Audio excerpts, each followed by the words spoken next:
What's going on, YouTube? It's your boy, the one, the only, Rogue King. You know it. Self-appointed, self-anointed, as usual. All right, today's video, we are going to do a simplified guide on how to beat Dracotail. There's lots of guides out there on how to beat Dracotail, but most of them are either inadequate or too in-depth. We want to just do a nice and simple and concise explanation of what to do, okay? So let's start by explaining what exactly does the deck do, right? The deck has two main playmakers and two main disruptions.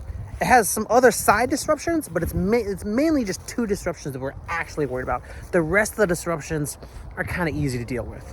So the two main playmakers, it does have more playmakers, but the two ones that we actually care about are going to be Rahu Dracotail and Blazing Cartesia. If it's not one of those two cards and it's a starter, we don't really care about it. Okay, you can care about it if you want. If you have the ability to, if you have the extra interruptions available, go ahead and care.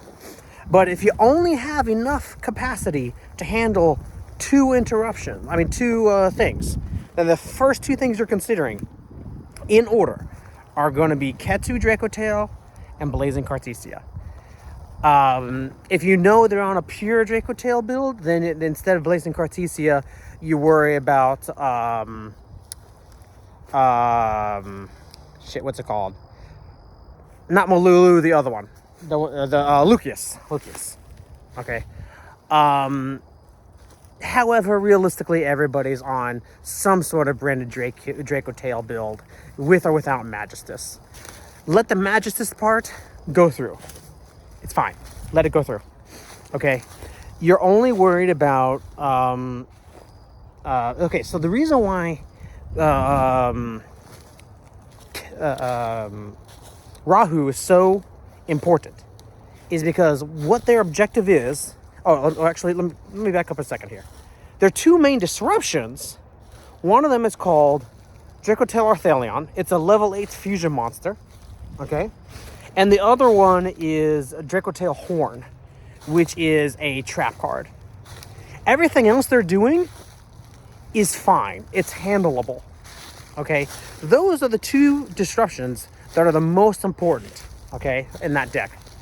So, Arthelion, what it does is it returns cards from either field or graveyard up to the number of materials used for its fusion summon that were from the hand.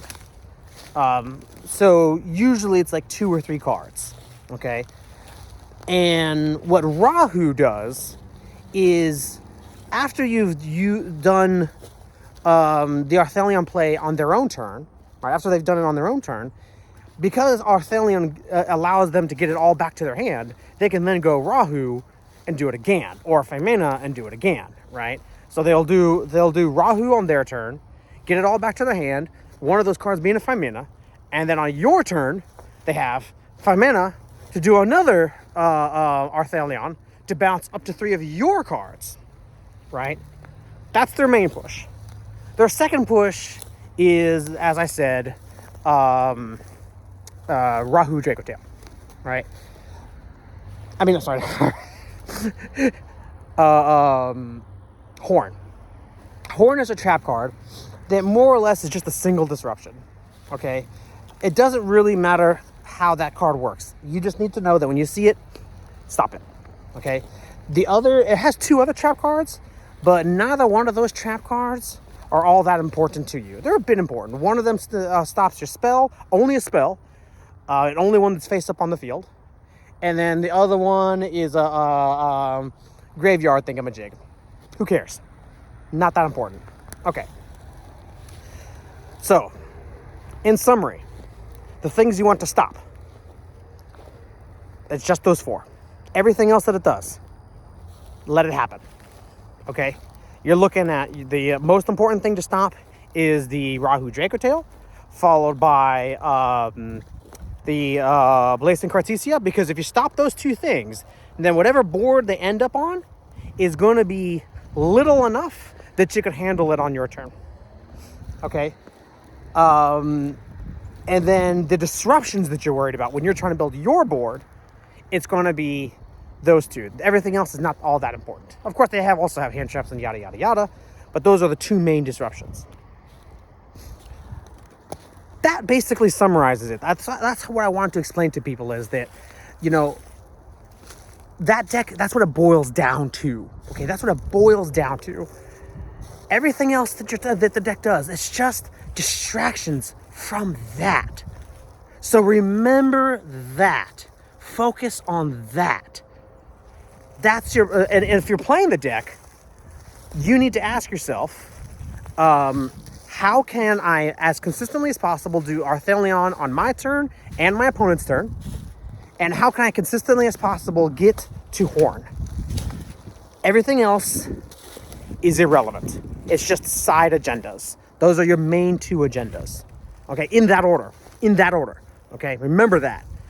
Okay, I emphasize that for a reason. Okay. Let me know if this is the kind of video you guys like. Once again, I'm just, you know, walking through the forest here, just enjoying my day. Not going on a particular trail, just like, you know, enjoying it. I suggest you guys do the same. Enjoy your day. Go on some nice paths, you know. Appreciate the world, appreciate life. You know, if you like these kind of videos, please do comment and subscribe and, you know, do the like button and all that jazz. It definitely does help me out. You know, I'm the growing channel. Let me know if you have any suggestions for videos, or if you have any questions about Dracotail, or if you want to add anything to that, or if there's any other kind of videos you want to see. Other than that, that's everything I wanted to talk about today. You guys have a good one. God bless.